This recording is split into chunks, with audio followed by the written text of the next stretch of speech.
معروف صحافی اور تجزیہ کار شکیل انجم نے کہا ہے کہ سال 2016 میں میڈیا مخالف پی کا قانون نافذ کرنے والی نون لیگ کی حکومت نے اب ایک اور قانون کے ذریعے میڈیا کی مکمل زبان بندی کا بندوبست کر لیا ہے۔ ان کا کہنا ہے کہ وزیر اعظم شہباز شریف کی حکومت آزادی اظہار رائے پر یقین رکھنے والوں کی زبان بندی کے لیے ہر لائن کراس کرنے کے لیے تیار دکھائی دیتی ہے۔ روزنامہ جنگ کے لیے اپنی تازہ تحریر میں شکیل انجم کہتے ہیں کہ صحافت اور آزادی اظہار اور ذرائع ابلاغ پر پابندیاں عائد کرنے اور ان کی زبان بندی کے لیے سخت ترین قوانین لاگو کرنے کا سلسلہ تو تاریخ کے بدترین آمر فیلڈ مارشل ایوب خان کے دور میں ہی شروع ہو گیا تھا، لیکن ہر دور میں ان کی شدت میں اضافہ ہوتا چلا گیا۔ نتیجتاً اب حالت یہ ہے کہ میڈیا ایک ایسے انجانے خوف میں مبتلا ہے جو کہ صحافت کے مستقبل کو اندھیروں کی جانب دھکیل رہا ہے۔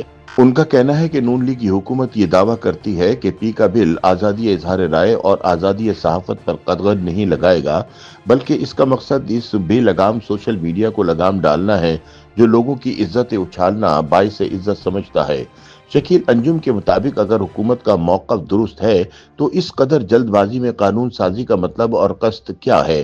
کیوں قانون سازی کے لیے سٹیک ہولڈرز کو اعتماد میں نہیں لیا گیا؟ کیوں صحافت اور آزادی اظہار پر قدغن لگانے کا قانون نافذ کرنے میں جلد بازی سے کام لیا گیا؟ کیا اس پراسرار جلد بازی سے اس کی نیت میں فطور کی نشاندہی نہیں ہوتی؟ کیوں صحافت اور عملی صحافت کی واضح تشریح نہیں کی جا سکتی؟ کیا حکومتیں یہ سمجھتی ہیں کہ ملازمت سے نکالا جانے والا شخص صحافی نہیں رہتا؟ جیسے عمران حکومت نے نصرت جاوید جیسے جید صحافیوں کو ملازمت سے نکلوا کر انہیں غیر صحافی قرار دے دیا تھا۔ یہ وقت کے حکمرانوں کی چالاکی نہیں بلکہ جہالت تھی، کیونکہ صحافی کبھی ملازمتوں کا محتاج نہیں ہوتا، وہ مرنے کے بعد بھی صحافی ہی رہتا ہے۔ یاد رہے کہ اس سے پہلے اگست 2016 میں نون لیگ کی حکومت نے ایک میڈیا مخالف کالا قانون قومی اسمبلی میں متعارف کروایا تھا، جسے کسی سٹیک ہولڈر سے مشاورت کے بغیر جلد بازی میں لاگو کر دیا گیا، جیسے کوئی ڈنڈا ان کے تعاقب میں تھا۔ اس قانون کو تب کی اپوزیشن جماعت تحریک انصاف کی جانب سے کالا قانون قرار دیا گیا تھا، لیکن جب عمران خان اقتدار میں آئے تو ان کی اولین ترجیحات میں میڈیا کا گلا کاٹنا شامل تھا۔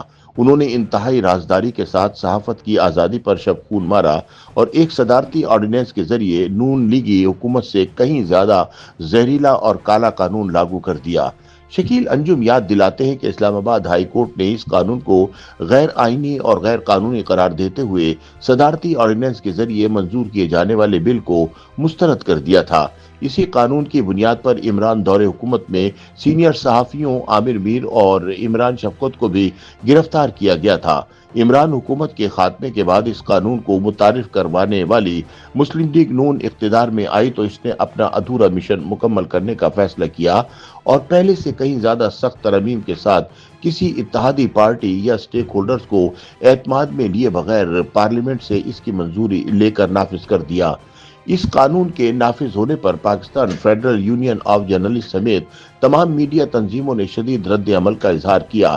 پاکستان ہیومن رائٹس کمیشن نے اس قانون کی زور زبردستی منظوری پر گہری تشویش کا اظہار کیا ہے اور اس کے خلاف ملک گیر احتجاج کا آغاز کر دیا ہے۔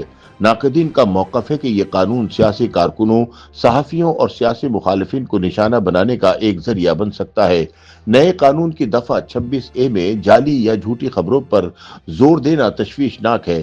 بل کے متن میں جعلی خبروں کی واضح تعریف فراہم نہیں کی گئی اور مبہم نتائج جیسے عوامی خوف، گھبراہٹ یا بدامنی کا حوالہ دیا گیا ہے۔ مزید یہ کہ 3 سال تک قید کی سزا غیر ضروری اور سخت ہے۔ ڈیجیٹل مواد کو کنٹرول کرنے کے لیے 4 نئی اتھارٹیز کا قیام جو کہ کثیر سطحی کنٹرول نافذ کرے گا، اظہار رائے اور رائے کی آزادی پر منفی اثر ڈالے گا۔ اس کے علاوہ مجوزہ سوشل میڈیا پروٹیکشن ٹریبیونل کے فیصلوں کو براہ راست سپریم کورٹ پہ چیلنج کرنے اور اس ٹریبیونل میں حکومتی تقرری کے اراکین کی شمولیت بھی باعث تشویش ہے، کیونکہ اس سے عدالتی نگرانی کم اور ایگزیکٹو کنٹرول بڑھنے کے امکانات ہیں۔ یوٹیوب پر گوگلی نیوز دیکھنے کے لیے youtube.com کی سرچ بار میں googly news T V type کریں۔ گوگلی نیوز کے پیج پر سرخ رنگ کے سبسکرپشن والے بٹن پر کلک کرنا نہ بھولیے۔ یوٹیوب پیج پر اپلوڈ ہونے والی ویڈیوز سے باخبر رہنے کے لیے بیل آئیکن پر کلک کیجیے۔ آپ کو ہر نئی ویڈیو کے بارے میں نوٹیفیکیشن موصول ہو جائے گا۔